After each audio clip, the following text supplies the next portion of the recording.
You're now listening to Sound Talent Media. Check out more shows at soundtalentmedia.com.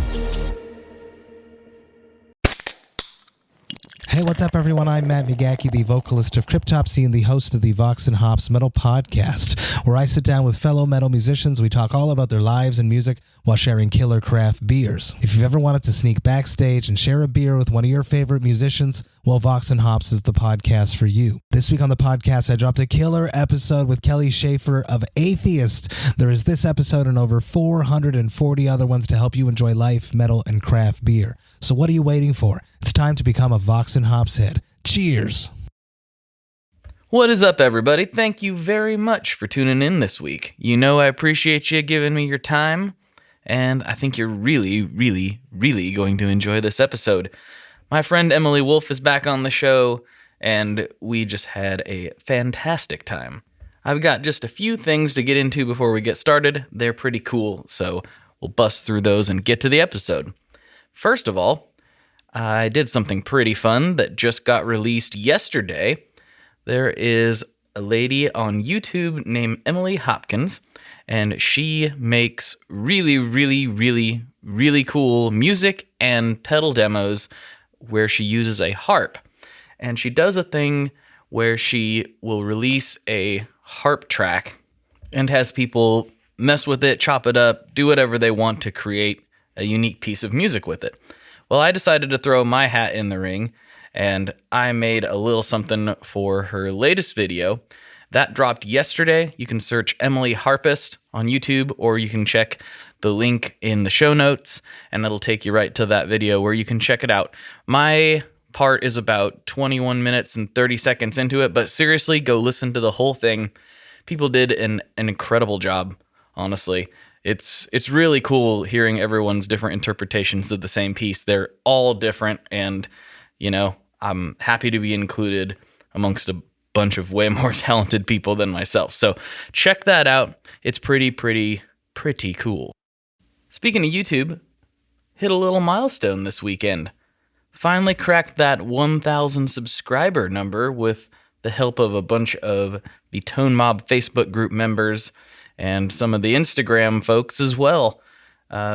Huge thank you to everybody who's following the Tone Mob YouTube channel. I don't do near as much as I should, but now that I'm finally into the area where I can start the process of getting monetization turned on, and I can actually get a few bucks from it, I will probably be a lot more motivated to start publishing more content over there. So huge thank you to everyone who is subscribed over there on YouTube. It's kind of weird to me. I'm like, wow, 1,000 subscribers. That's bonkers. I mean, there's way more listeners of the podcast, but I've been at that way longer, so that's kind of trippy to think about. But huge thank you to everyone, and if you'd like to subscribe, you just go to YouTube, search the Tone Mob, and you'll find the channel. And you can imagine what's on there. There's demos, there's vlogs, there's rants, there's all kinds of different things. So it's a little bit different than the podcast, but just another place to get yourself some tone mobbery. Okay, well, that's probably a good enough place to wrap up. Just don't forget to buy your gear from all the Tone Mob links, tonemob.com/sweetwater, tonemob.com/reverb, and tonemob.com/stringjoy, should you need, strings for your instrument that you probably play if you're listening to this podcast. Anyhow, without further ado, let's get into this episode with Emily Wolfe, one of my very favorite guests. It's great to have her back on. This is another epic talk. Here we go.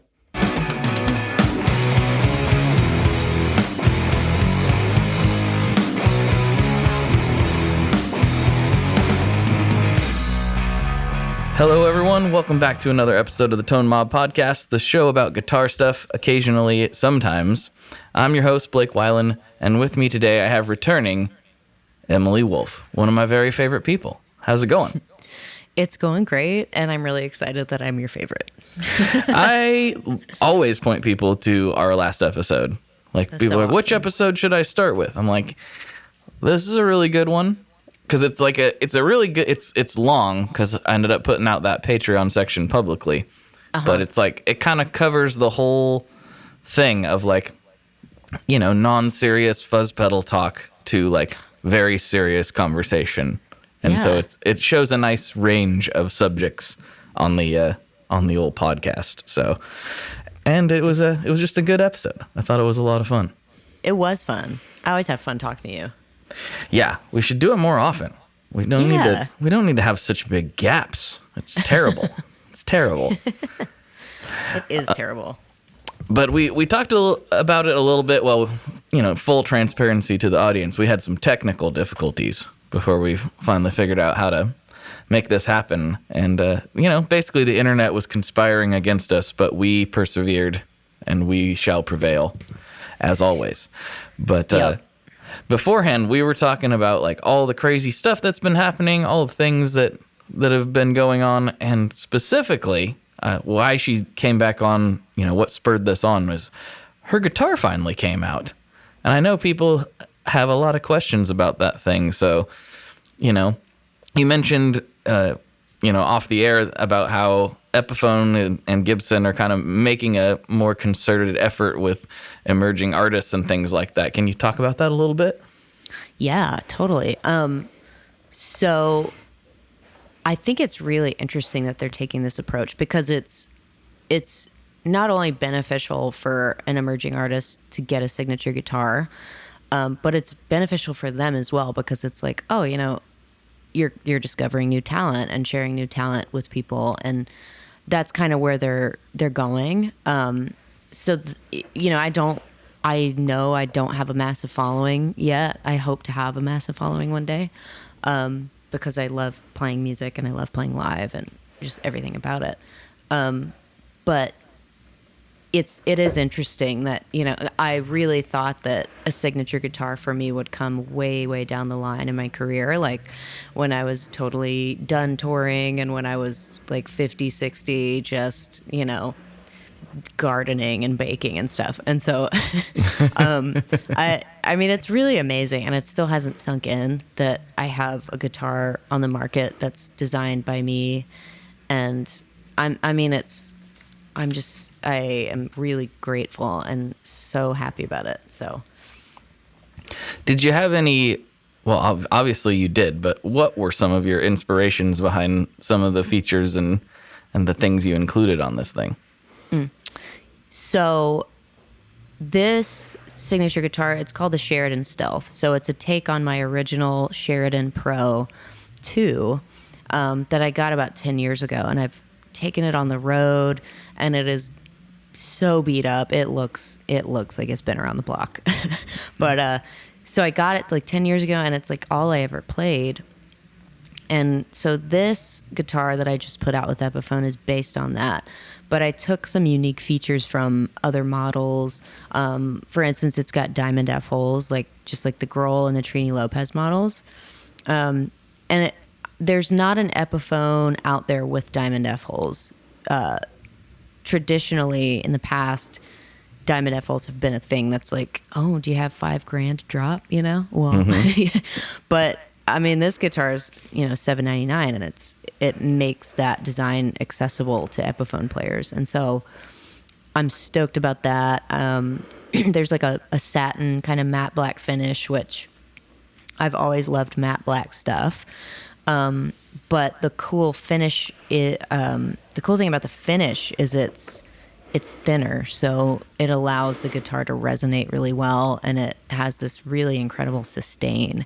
And the original Sheridan has some thick gloss finish on it, and I love the original Sheridan. It's what I started my career playing, but this guitar is updated quite a bit to fit the needs of someone like me who loves pedals and loves feedback and really just precise notes. And it's really cool because the notes on this guitar are really precise, and you can feel everything against your body resonate really well, because the diamond F holes, I learned through road testing, resonate a lot differently than regular F holes. Really? Yeah, it's crazy, because I was playing, it was before COVID, I was playing on this cruise called the Rock Boat, which was a lot of fun.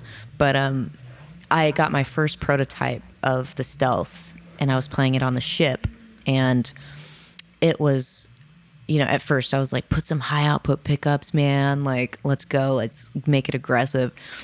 And it ended up squealing beyond anything. Like, I was like, this is almost unplayable. What's going on here? And so I went back to the Epiphone people and I was like, what's going on with this? And they were like, well, the diamond F holes actually have quite an intense resonant effect with pickups. So they were like, let's try putting in low output pickups. And I was like, oh man, because I was like, does that mean this is going to be less aggressive? But honestly, it's the opposite. Like, the way that low output pickups pair with these F holes is really amazing, because you not only have the clarity of those pickups, but it really makes your notes sound very precise. And so that's why the pickups are Pro Bookers 1 and 2. Previously, they were Pro Bookers 2 and 3. But so it's road tested so hard, and it's like ready for anything, which is why I love it so much.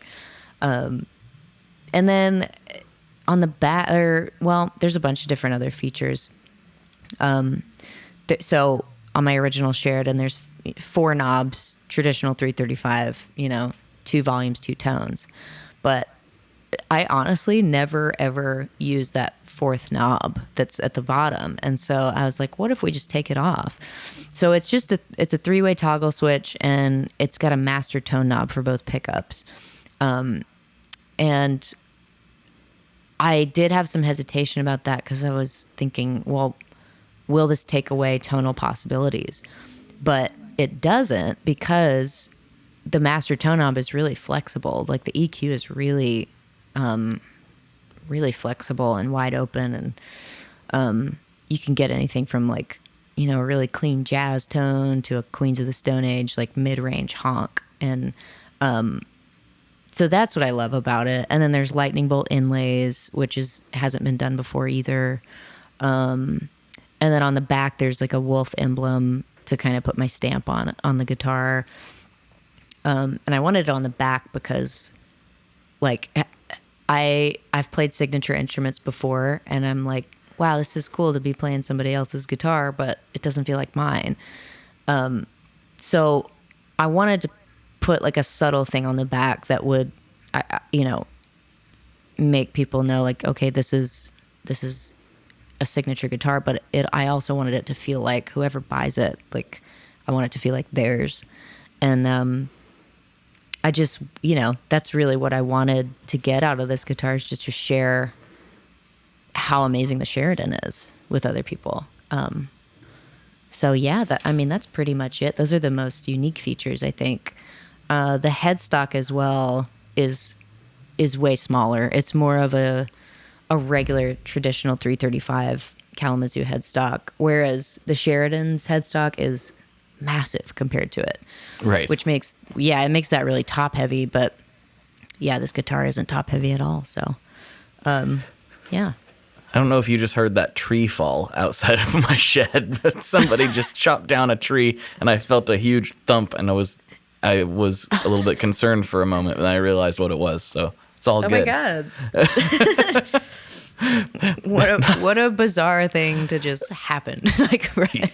Yeah, I mean, we had that big ice storm, and it just, they're still cleaning up the trees from it. It was such a disaster. Well, we have a lot of trees, and a third of them got destroyed, so it was pretty intense. God. Yeah, we had some gnarly weather down here in Austin, Texas, and all of Texas, and it was bad stuff. It was so weird. I mean, not to derail, but we'll get back to that guitar thing in a second. But I know we experienced that kind of at the same time. Like, or people think of the Portland area and they're like, oh, rain and stuff. And yes, that is true, but that's usually all it is. And within a 6-month period, we had intense wildfires that, like, I almost had to evacuate. Ugh. Which was weird. That's never happened. Actually, I was talking to my grandpa about it, and he's like, he's 80, and he's lived here his whole life, and he's like, that's never happened in my lifetime. So, Man, and then so crazy. just a few months later, then we had the opposite, where we had snow and ice storms, and the power was out for I think they had power out for, my grandpa was out for 10 days. We were out for 4 or 5. Jeez. It was weird. Did you lose power in Austin? I got really lucky. I didn't lose power, but we did lose water for 3 or 4 days. And yeah, it was pretty unfortunate. And you don't realize how much water you use until it's gone. And just like anything. But Yeah. I mean, boiling snow to flush the toilet, that kind of stuff. And so it was gnarly. That's intense. It's so intense. Yeah. But I'm glad it's over, and I'm glad that are things looking up there? It's okay now? Yeah, we're pretty much back to normal, just cleaning up fallen trees all over the place. They got the big stuff that was blocking roadways and stuff all clear, but they're still working on the little things that are just kind of well, that's a mess that needs cleaned up, Yeah. And I think they will be probably for the next month and a half or longer. I mean, it was really weird. It's weird looking out my back door now and oh, that big tree is just gone. Wow. Driving up certain sections. And of course, I technically live in Oregon City, which is a little bit south of Portland. And of course, Clackamas County got hit the hardest with ice, and then Oregon City got hit the worst out of Clackamas County. So that was really cool. It was a disaster, but it could have been worse. It could have been a lot worse. So Yep. I'm thankful that I have a wood stove and we didn't lose water. So we were pretty well set. It's I got all this wood that's falling out of the sky that I can light on fire, and we have water, and it could have been worse. Things were okay overall. I'm glad it wasn't, catastrophic. That's so wild. So Well, and then insane. last night, this didn't end up being a big deal, but I'm seeing all this imagery. I just posted on Instagram a little bit ago of literal stuff falling out of the sky in the Portland area. Turns out I it was saw that. Yeah, turns out it was a SpaceX rocket, but and in the moment, it was what is going on? What is happening right now? Yeah, I looked on the Mr. Black Petals post that he posted, and I was like, oh my God, aliens are coming. And I was so stoked. We haven't got to talk about aliens yet, have we? No, we did on the last. Did we? Okay, I couldn't episode, remember. yeah. Uh-huh. Okay, I couldn't remember if we talked about aliens or not. I like talking about aliens. Talk Me about it too. a little bit too much. Maybe we'll save that for Patreon. Anyway, back to the Sheridan. Uh-huh. So, I specifically with signature guitars, I know what you mean about it's cool to play a signature guitar, but something about it does feel like you're using somebody else's tool, which is kind of weird, right? Because I don't think anybody feels that way when they play a Les Paul, but that's the original signature guitar. You're right. Yeah, that's true. It's almost I almost forget that Les Paul is a real person sometimes, because it's I so much associate Les Paul, the name, with guitar. So it's yeah, it is funny. I never thought about that before, but you're right. That was the original signature. Yeah. It's just become so ubiquitous that we don't think about it in those terms, but it's got his name right on it. Right on it. On so many out there. On so many. On, 3 of my guitars, because I'm a Les Paul fanatic. But That's awesome. But yeah, I know what you mean. And actually, when I told my wife, Lynn, I was like, hey, I'm going to get this Emily Wolfe signature. And she's like, don't you have a weird thing about signature guitars? I'm like, yeah, but this one's different. And she's like, how? I'm like, well, I don't know. But I'm so glad. I'm so glad that it's different. It's in different. that way. Yeah. It is. Just because, so, Epiphone was like, do you want to do a signature guitar with us? And I started hysterically laughing and couldn't stop because I thought it was just so amazing. But two, it's like, okay, like my first thought was, I don't want this to be a traditional signature guitar. Like, I want it to be a gift to guitar players. And, like something that I enjoy. I just want to share it with other people.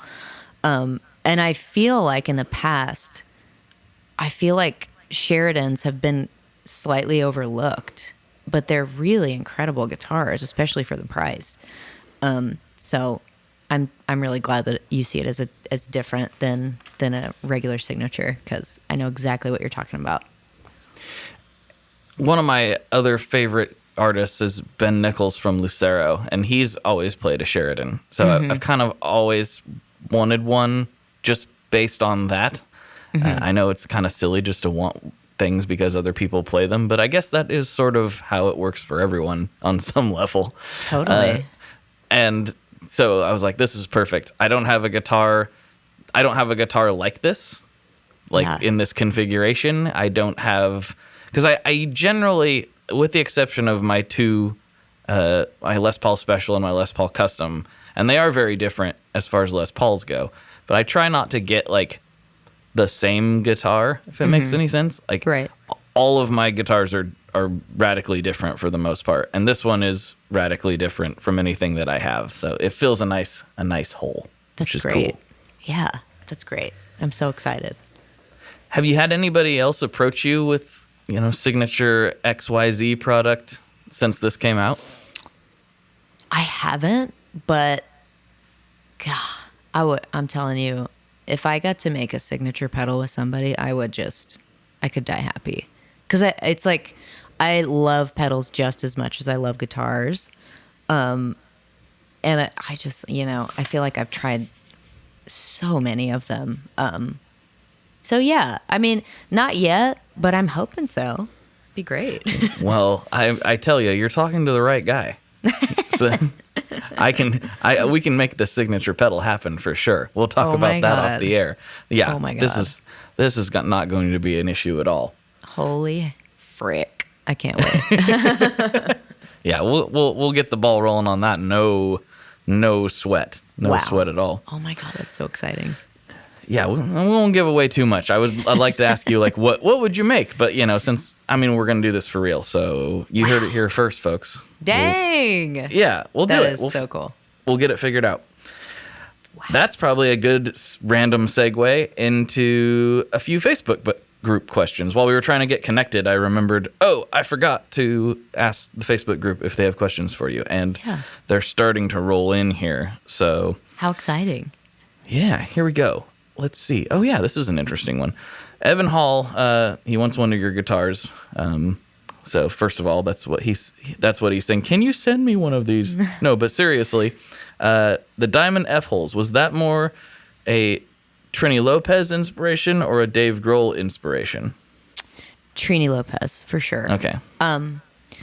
Because so anytime I go to the Gibson showroom, they have this Trini Lopez there, and I think I've had a relationship with the gals over there for about 5 years, and I saw it for the first time, and I was like, oh my God, like, why aren't there Epiphone ones with Diamond F holes? So it was definitely a Trini Lopez thing, and I love the Grohl model as well, but that's the OG, so always back to the OG for me. But yeah, I'd say Trini for sure.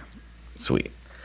And he also asks, beyond that, what are her biggest inspirations, both vocalists and guitarists? That's a really good question. Guitarists,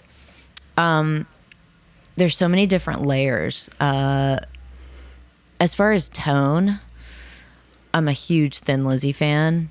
I love Thin Lizzy's tones, and the slew of guitar players that have been in that band is kind of immense, but mostly like Jailbreak, the record Jailbreak. That's like where I get my tone inspiration. And then as far as playing, I love Stevie Ray Vaughan. I love the way that he feels every single note. And B.B. King, the same thing. And then I love the spontaneity of Jack White and like the weirdness that he brings to the instrument. Who else? I love Nancy Wilson's playing too. And as far as vocalists, it's kind of difficult for me to say. I mean, I'm a huge fan of the Sundays, so that's kind of, I guess, why I sing the way I do. But I also really love the kind of raspiness, I guess, of John Mayer and his vocals. Yeah, I think that's about it. I mean, those are probably the main ones, I'd say. Yeah, I especially can hear like the BB meets Jack White thing going on with what you do. Cool. I can definitely pick that out. That's great. That makes a ton of sense. Awesome. Cool to hear. It's cool to hear it straight from the horse's mouth, as it were, though. That's awesome. Yeah. This one might be a little more in depth. So let's get some of the lighter stuff before we get to that one there, Emilio. Emily Harris says, what does she play when she's warming up? I play, I do a lot of scales and just kind of chromatic all the way up the neck scales. I also like to run my hands under really warm water when I'm warming up. Yeah. It just kind of loosens up the muscles and the joints for me. Let's see, what else do I do? I mainly do that, and then I'll do things really slow, like riffs that I know by heart. I'll do them very slow, and just get into the mentality of like, okay, if you're going to play a riff during this show, it's got to be spot on, you know? So those are really the main things I do. And I like to warm up my right hand just kind of by doing like rhythmic. Let me see if I can pull up a guitar real quick for you. But I don't even know if you can hear this, but like with the right hand. Oh, yeah. You can definitely hear it. You know, I'll just do that for like a minute solid and get my wrist going. That's pretty much it, though. And then for vocal warm-ups, I'm kind of notoriously bad with vocal warm-ups because I'm not like a traditionally trained singer, but I do the thing where it's like you go as high as you can go and just do a note and to as low as you can go. You know, like loud and soft, and I just kind of get things going that way. But yeah. Cool. Josh Galladay says you're at the top of his list to see in concert, hopefully soon. He says he's local to Austin. What is her favorite venue to play here and why? My favorite venue to play is, I love Mohawk outside. And, you know, I, of course, love to play, like, the big places like Emo's and Moody Theater. But there's something about, like, the way that the Mohawk outside is set up. It's like the stage is kind of at the bottom of this, like, almost like amphitheater, but it's kind of like, it's really interesting. Have you been?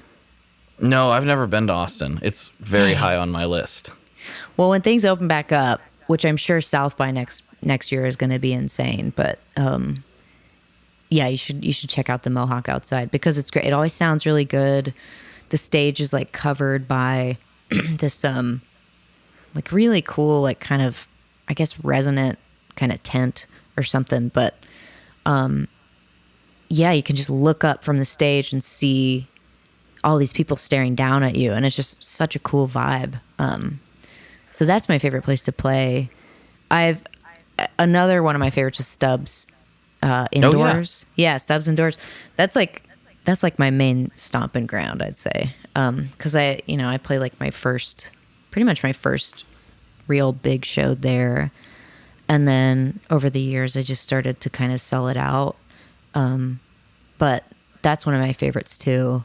And I like small to medium venues a lot because you get to connect with people and you get to get close to them. And, it's not obviously great for COVID, but when all this is over, I'm going to be right up in your business. That's right. Yeah, I like seeing small to medium shows the most. I mean, there's some energy that goes along with a big show that's pretty cool. But, I grew up. I mean, I didn't just grow up. I'm still going to, well, when I can, obviously, small and medium-sized shows. Like, those are my bread and butter. That's what I grew up as a teenager. That's what I was going to. That's what I continued going as I'm an adult. Well, I guess I'm sort of an adult. I don't know. And it just always has a better feel. And I think both the performers and the audience can feel that energy as well. Mm-hmm. For sure. Okay, this is the one I wanted to get back to that's a little heavier than the rest of them. Let's get right to it. So Emilio Rizzo asks how she handles misogyny in the music industry and or the guitar world. How I handle misogyny in the guitar world. Yes. Okay. Let me ask you a question. Is this a male asking this question? Do you know? Yes. That's great. Yes. Okay, I want to thank that person for asking that question because it's such an important topic. I mean, I experience misogyny every day, especially on the road. When I get compliments, like, I'll hear like, you're really good for a female guitar player, or they've never seen a woman play like I do, or you play like a man, or, and so I also, you play like a man. Yeah. What does that even mean? I mean, I have no idea. There's some of the stuff that I hear on the road is just, I'm confused by it. But I mean, I also get like, oh, who built your pedal board? And I'm like, me, like, who else would have done this? Like, and then there's a few times too, like when a sound guy will start fiddling with my amp during a sound check and asking me how I like it set. And I'm like, I got it. Like, if I was a guy, would you be doing this? So there have been a ton of times too, like when I get to the venue and the sound guys will be like, hey, I got a direct box for you at the front of the stage. And I'm like, oh, for what? Thank you. And they're like, for your acoustic. And I'm like, no, I play electric. And they seem so shocked by it because they assume, there's a girl on the bill tonight, so it's going to be an acoustic singer-songwriter. But, like sound guys, they won't be nice to me until after they see the show. So that's how I experience it. But how I handle it is I try not to let it affect my mood. But since I haven't been on the road in a year because of COVID, but, when I do experience, I'll digest it and then let it bubble up, and then I'll take it out on during the set. So like in a really aggressive way too. So I try to channel that anger into my playing, which is really fun and therapeutic at the same time. But I also get to prove people wrong. But some of my best shows were the best shows because I was so angry from the sound check right before. So yeah, that's how I experience it and handle it. But I think I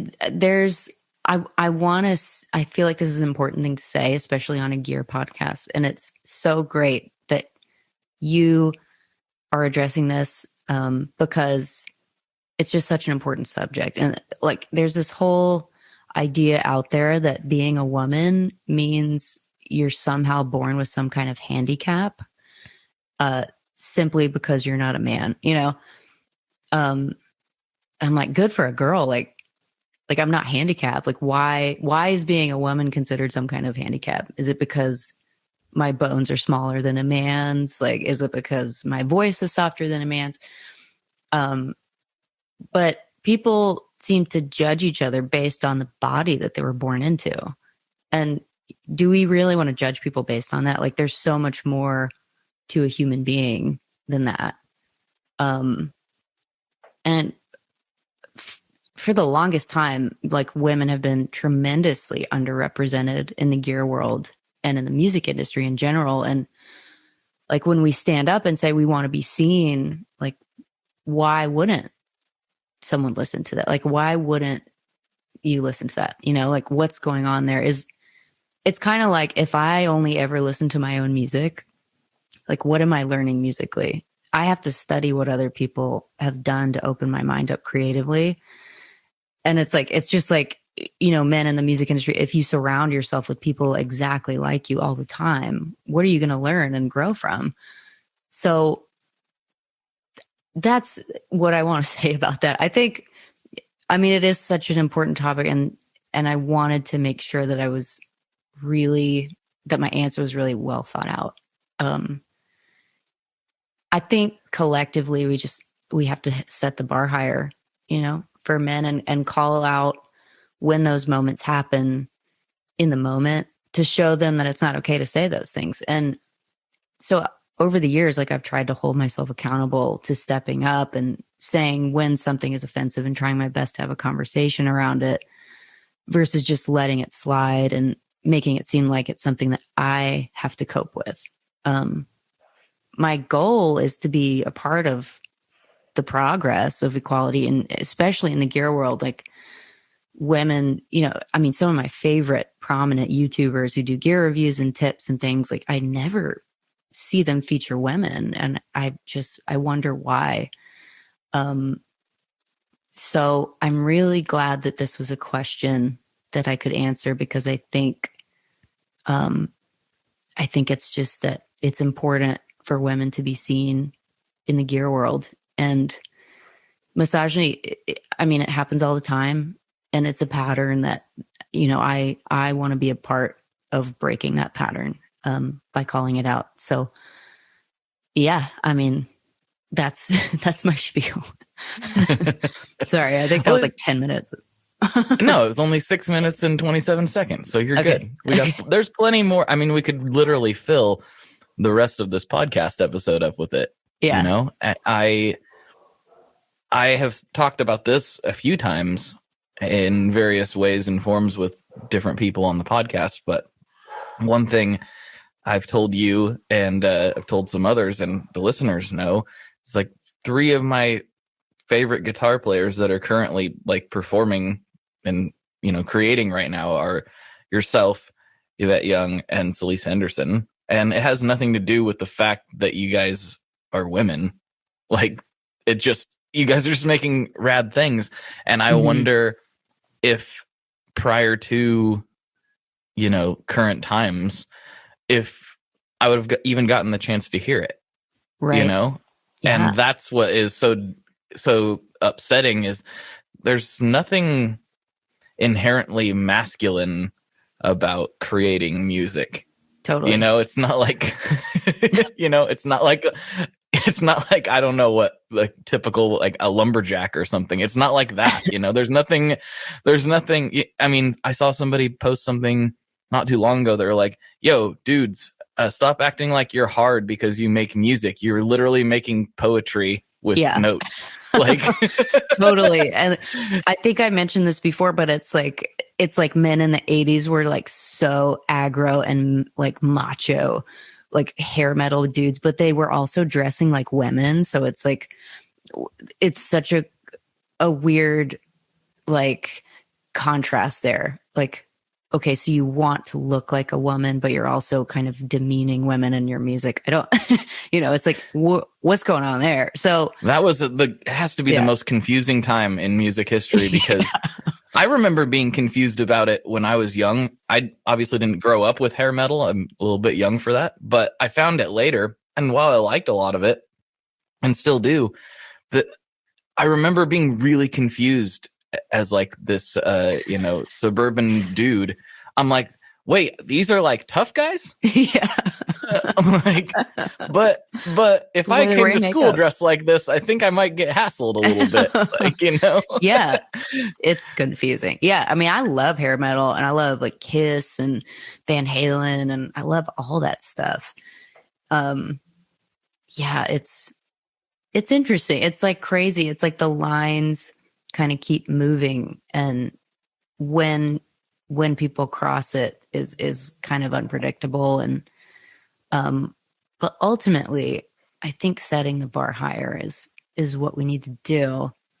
But yeah, I feel like it's just so important that you ask this question and that Emilio asked this question. So thanks for asking it. I want to ask you something specifically about the gear world, because I think that while music as a whole, has always, I don't know about always, but there's always been women involved in a very public way in popular music. Now, that doesn't necessarily mean that it hasn't been harder for them, but, Beyonce's been a force for a long time. There's a lot of women you could point to that are really strong figures in popular music. Mm-hmm. And I don't think that's happened in the gear world at all until the last, I don't know, maybe 7 years. Maybe. Yeah. I don't know how to put exact timestamp on it, but it feels like there's been a trend to like, wait a minute, let's check out what these creators are doing and what these builders are doing, because they can make cool things too, and we need to pay attention to that. Totally. Is that am I accurate? You're probably a little closer to that than I am, I would imagine. No, I think you are right. It's definitely progressed. And I think as gear, progresses, it seems like we're going in a good direction. I just, there's just such a little percentage of women seen, like mainly on the YouTube gear channel thing. Like, I would love to see a woman on That Pedal Show, for instance, or, something like that. I don't think I've seen that yet. I think they had one woman, but, and, I don't know if it comes from that pattern of, I'm not calling it misogyny. I'm just kind of calling it like, hey, like maybe break a pattern here. You can learn things from other people that aren't like you, so, I do think it's progressed for sure.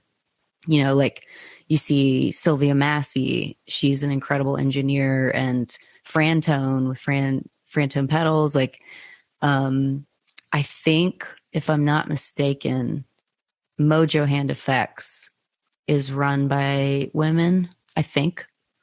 Or there's a female builder I know or something like that. I met at NAMM.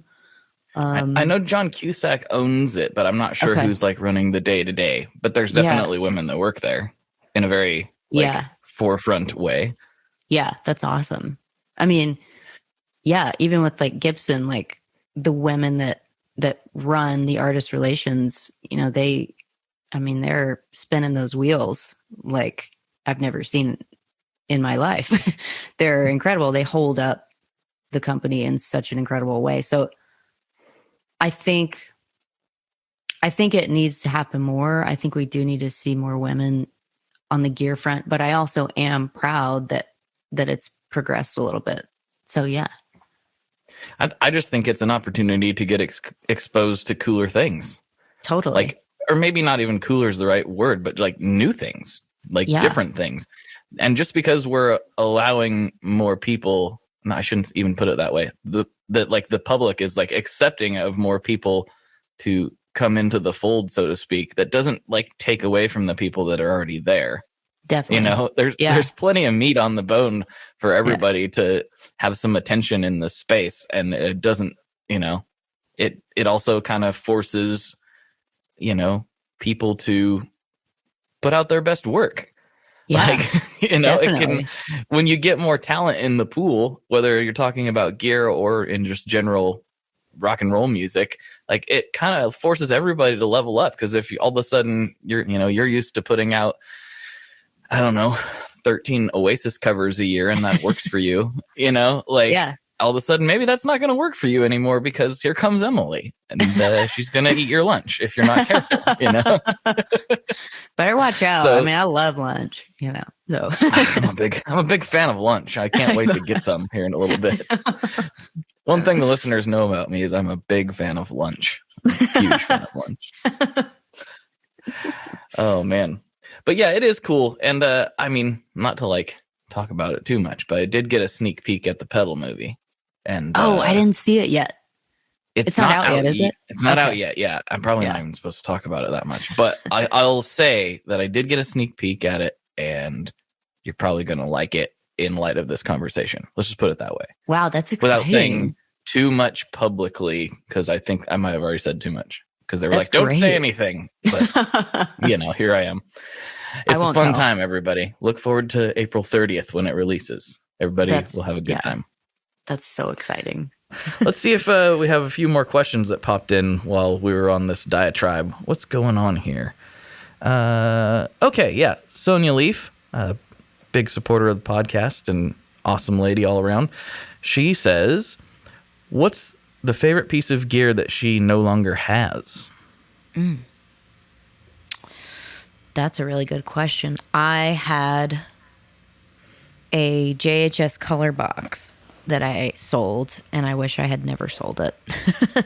Oh man, those are cool. Yeah, and I sold it because I was like trying to get a direct tone, and it wasn't the right tone, and I blamed the pedal for it, but I should have just bought a different pedal as well instead of selling it. But yeah, there's that. But for the most part, I keep like everything. I mean, I have like, you know, tape decks from the 90s and my very first ever keyboard from like way back when. Like, I kind of hoard gear, like, but I do regret selling my color box. Yeah. That just confirms it for me. I'm not selling anything ever. I've only gotten rid of one guitar in my life, and I regret it. I've never gotten rid of anything else. Well, I take that back. I did get rid of an amplifier that I literally I bought it because the place I was practicing at the time, people smoked in it. Oh, yeah. Which didn't really bother me that much, except that like my nice amps would come home smelling like the 1970s, and I'd have to leave them on the porch to like air out. And I was like, I don't want to do this with my nice amp. So I bought a cheaper amp that had a more resilient finish on it. Uh-huh. And once we weren't practicing there anymore, it just sat in the corner. So I got rid of that one, even though it was a good amp. That one I don't actually miss. That's the only piece of gear I've gotten rid of that I don't miss. I'm like, it's fine. That needed to go. Yeah. But Yeah. the color box. Yeah, we'll have to try to figure out how to get you another color box. Those things are cool. Man. Yeah, I just love direct guitar tones so much. And like, yeah. Like the blown out direct, right? Yes. Like, Yeah. it's so intense, you know? But yeah. What are some of your favorite direct recorded tones? I mean, I love all the ZZ Top stuff. So many Queens of the Stone Age tones are direct, and even like into like really, really terrible like PV practice amps. Yeah. Like so interesting. And then there is like, I bought this little, I guess it's like, you know, those like little cigarette box amps. Mm-hmm. The little Smokies. Yeah, those are awesome. I mean, I know they're are. like not, you know, desk direct, but they sound so cool to me. Yeah, I like those. Have you ever hooked one up to a big cab like a 412? No, but I've been dying to try that. Oh, you got to try that. Okay. It's like, it's shocking. Really? It's like, wow, this thing really, it can really rip. Like, it's way louder than I thought it would be. Oh my God, that's cool. It's crazy. I really Yeah. want to do that. I'm going to do Yeah, it. you've got to. You've got to. It's so much fun. I mean, you could probably... What amp are you playing now? So I'm playing a Fender DeVille. Okay. But I just came across the Mesa Boogie Fillmore 100. Incredible. I think that might be my number one now. Tell me about the Fillmore. I don't know about this. So I was looking at, I don't know if you know, I'm sure you do actually, but whatever. So Gibson and Epiphone just merged. Well, not merged, but they started working with Mesa Boogie. And so I got hooked up with a rep there, and I was like, hey, I'm a little bit over Fender amps. I'm not sure why, but I kind of am. However, I'm looking for, like, I know Mesa stuff is very much high gain, like, but do you have any kind of pedal platform, clean stuff? And he was like, surprisingly, like, that's where we shine too. Like, they have the Fillmore 100. They've got something else. I don't remember the name of it, but they've got 2 different amps that are just clean. And so I was like, man, like, I want to try that Fillmore.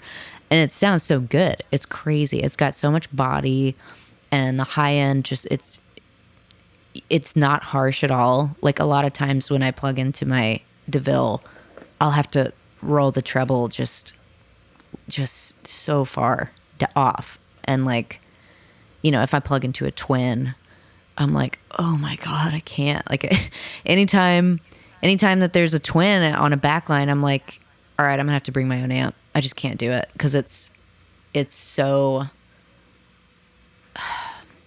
I'm not trying to bash any gear because I love all gear, but it's not for me.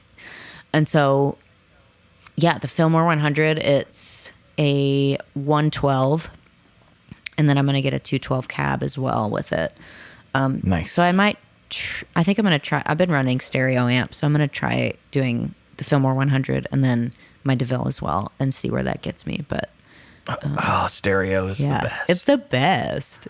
Oh, I love it so much. I love it. I mean, it's heavier than, one amp, but it's, if you're trying to, like, go big or go home, stereo is the way to go.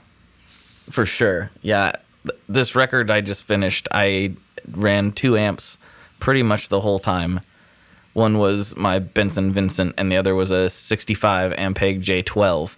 2 very different amps, but, like, and then I would run different signal chains to each one. So I'd, like, pretty much always ran out of the Mr. Black Tape X2 Proto that I have. And then I would run different things on the outputs of those to each amp. And it made for some really interesting, wild stuff. That's awesome. There were a lot of times where I found myself being, like, more like a modular synth player, where I'd, like, play a couple things on the guitar and then, like, reach over and tweak a bunch of stuff on the pedal, stomp on my Caroline Meteor Havoc switch, and, like, let it run away. It was a really weird experience, but now I'm like, can I ever play mono again? I know. I don't think I can go back. Like, I started doing it, and I got a mimic pedal, like the stereo mimic pedal. Yeah. It's at the end of my board now. I upgraded, like, quite a bit, by the way, which I'm excited about. But, like, I mean, mono now just seems so lackluster. It's like really disappointing because I'm like, well, awesome. Now I have to take these 2 massive amps to every gig. But yeah, stereo is a whole other world, especially if you put them, if, like, you're in your room and you put 1 amp over on your left and 1 on your right, it is, like, the coolest. As far apart as you can. It's so cool. Oh my God. Yep. What did you upgrade? Well, I upgraded my switcher. I got the RGM PBC 10.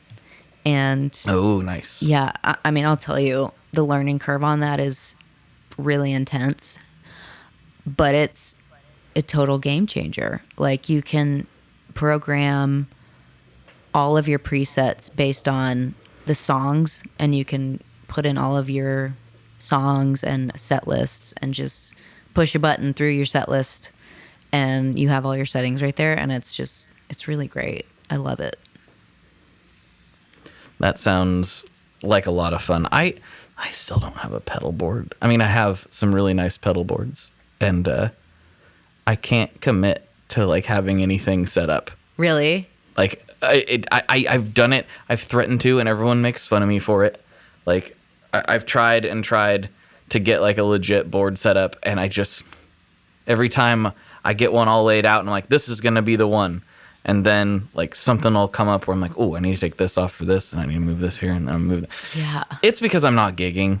If I was gigging, I would 100% have something, but I'm a glorified bedroom player at best, and so things just are. I never play the same signal chain twice, like hardly ever. Wow. So yeah. No, it's like, I mean, nowadays too, when you get your board all set up, and I mean, for me, it's like dual lock Velcro, zip ties, like evidence audio cables that are just, plastered to the board pretty much. And it's like, once I get everything done and just like, it's all there and it's perfect, I'm like, all right, I just got a newsletter from Walrus Audio, and here's a new pedal that I want. It's like, I mean, it's chop and change all the time, and it's like, it's really crazy because, yeah, not gigging has just made me want to get like 2 huge pedal boards, and it's, I mean, the gear thing is never ending, but it's so much fun that it's like, I don't want it to end. Yeah. Why quit now? Yeah. Like, why? Yeah. While we're talking about this, I'm looking over. I had this really beautiful board sent to me from 1915 Pedal Boards. He's a local guy, and it's a work of art. Like, I'm kind of like, I'm supposed to put pedals on this? Really? It's like all these beautiful hardwoods, very meticulous craftsmanship. I'll send you a picture of it. It's like a seriously like beautiful piece of wood, or multiple pieces of wood, and wow, it deserves. I mean, it deserves to be set up. I need to make the commitment. It's not that big of a deal, Blake. It's fine. just put some pedals on it. Just do it, and just live with it for a while. I actually, before COVID hit, I was supposed to go up to the Sinusoid Boys up in Seattle, and I was going to bring a board and have them set the board up for me, and we were going to do a video and stuff, and I was like, and I'm going to commit to leaving it alone. Not that I couldn't like play with other pedals on the side, but I had to leave that board as it was for a year. Oh man. That was going to be my thing. And then COVID hit, and that kind of all got derailed. Not saying I'm using it as an excuse, but yeah. it did happen. So man. Yeah, it is. It's tough to like commit, okay, this is the sound, these are the pedals, because there's so many coming out, and it's like every day a new one, like a new incredible pedal comes out. And it's just like the computer thing, like we were talking about your computers earlier, and it's like upgrade after upgrade, and but yeah, I'm trying to get to a point where it's like, okay, this is it, like this is the thing, no changing. But it's so hard. I mean, it's like candy, like every time I see a newsletter from Walrus or JHS or Wampler, it's like, oh my God. another temptation there, but. Yeah. And then I got this Hologram Effects Microcosm in, and it's just been, I mean, what can't that thing do? It's been blowing my mind. You get something in sometimes, and it's like, this is new sounds. Like these have not existed before this device, I'm pretty sure. And I used it on this, there's a girl named Emily Hopkins, and she does harp pedal demos, which are amazing. Wow. And she does this thing where I think she calls it harp beats, where she puts out like a stem of her playing a harp riff, and then has people chop it up and add stuff to it, and she does like a reaction video. And I just sent her one for it, and my stuff, it's all with the microcosm. And so it's not as weird as you could get with the microcosm, but that's the only pedal I used. Wow. And yeah, I sent it out to some other people. Like, oh, is this and this on it? I'm like, no, it's just the microcosm. That's all there is. That's amazing. So yeah, I love that thing so much. It's my favorite thing right now. That's so cool. I'm freaking out. Oh man. Well, we are getting close to the end, and I know you got to get to practice and all that jazz, so we'll better wrap this thing up. But before we do, you've already answered these questions, but I need to make sure and do an update. But we got the classic questions to wrap up on, and then also this is your chance to say whatever you want to say. You can tell everyone where they can find you, or give a shout out to your mom, or whatever you want to do. Oh man, my mom's great. Carol, she's the best. Shout out Carol. Shout out Carol. Shout out Gary, my parents. So I've got a new album coming out this year in the summer. Ooh. It's 10 brand new tracks, and I'm so excited about it. So be on the lookout for that. And then my across all the socials, it's Emily Wolfe Music, Wolfe with an E. And that's about it, I'd say. Cool. Well, I'm excited for the record. Yeah. That's awesome. Thanks. I've been looking forward to some new tunes from you for a while, so that's very exciting. Yeah. It's, I mean, I can't wait to unleash more info about it, but I kind of have to keep it slightly a secret. Okay. But okay. Yeah, I'm beyond stoked. I'm really excited. Sweet. Very cool. All right, classic questions, and we'll let you get to doing what you do best. Okay. So, favorite Boss pedal? Favorite Boss pedal? The Blues Driver. Blues Driver? Yeah, I thought you might say that. Mm-hmm. It's such a good pedal. I think it's underrated, the Blues Driver is. It really it's a great is. Circuit. It's an amazing clean boost, too, if you turn the drive all the way down. Mm-hmm. Yeah. Yep. I'm pretty sure that's what you said last time. Really? I'm fairly confident in that. Yeah, I think so. Wow. That sounds... I'd have to go back and listen. It's been a long time, but I'm pretty sure that's what you said. If I asked that question, that sounds like... I don't know. I could just be making that up in my head. I don't know. And then finally, favorite kind of pizza. Favorite kind of pizza. Okay, this is an updated one. Okay, I'm ready. There's a place in Austin called Via 313, and it's insane. They have this one pizza called the Cadillac, and it's fig. So it's like, it sounds a little weird, but it's like just trust me. It's like fig, reduction, and then like prosciutto, and then like incredible cheese, and then it's like there's like some gorgonzola on it, but it is nuts. Mm-hmm. It's insane. I'm here for that. Yeah, I'm definitely here for that. That sounds very good. So good. Perfect. Well, another reason for me to visit Austin, as if I didn't have enough already. So. You gotta come on down. Awesome. Yeah. Well, thank you so much, Emily. This was a blast, and talk to you again real soon for some Patreon action. How about that? Yes, let's do it. Thank you so much for having me again. Of course. We'll have to do it again sooner rather than later. Let's do it. All right. All right. For everyone, or not for everyone, for Emily, goodbye, everyone. Good luck and good tones. Alrighty, folks. Thank you so much for tuning into this episode of the show, and I hope you enjoyed it as much as I did. Make sure you check out Emily's music if you have not already. I'm telling you, you're doing your ears a disservice if you have not checked out her music. It's fantastic. She's awesome. I really, really mean it. Go check it out. Go pre-save her new record wherever you listen to music on streaming these days, and just play and play and play and play her music. You will be so happy that you did. She's just fantastic.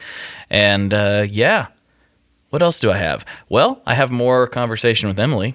If you would like to hear more of our chat, Patreon is the answer. You can slide over to patreon.com/tonemob, and for $5 a month, you literally help keep the lights on around here, and also you get extra content beamed directly to your ears. Thank you so much for all the support over there. It honestly helps out way more than you can imagine. It's huge. It's absolutely huge. So huge shout out to all the patrons. Thank you very much. And, I think that's probably a good place to hop off. Check out the Tone Mob on Instagram. Check out the Tone Mob Facebook group. Check out YouTube. I'm all over the internet providing stuff for you as much as possible. Until next time, folks. Bye-bye. One last thing before we totally sign off here. I just want to remind you that if you do any shopping at Stringjoy, that's Stringjoy guitar strings made in Nashville, that will help me out as well. As I've said for years, I'm heavily involved in that company, and I really do think they're making the best products on the market. So if you would like to try custom strings, go to tonemob.com/stringjoy and check them out today. I seriously love what the team down there is doing. I help them out with all kinds of things, and by you supporting them, you are also supporting me as well. And hey, you need some strings, so why not get some custom strings just for your guitar and playing style?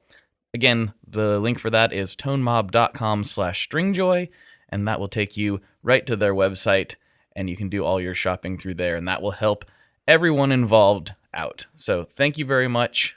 Talk to you next time. We are brought to you by the wonderful folks at Gun Street Wiring Shop. Yes, Gun Street Wiring Shop. I've talked about them before. I used to say based out of Bend, Oregon, but guess what? Sean moved to my neck of the woods. Sean's in Portland. Sean is awesome and has helped me with a bunch of stuff lately. And if you have wiring needs for your guitar, he can help you too. If you want to get weird with it, he can get weird. If you just need to spruce things up a little bit, there's your guy.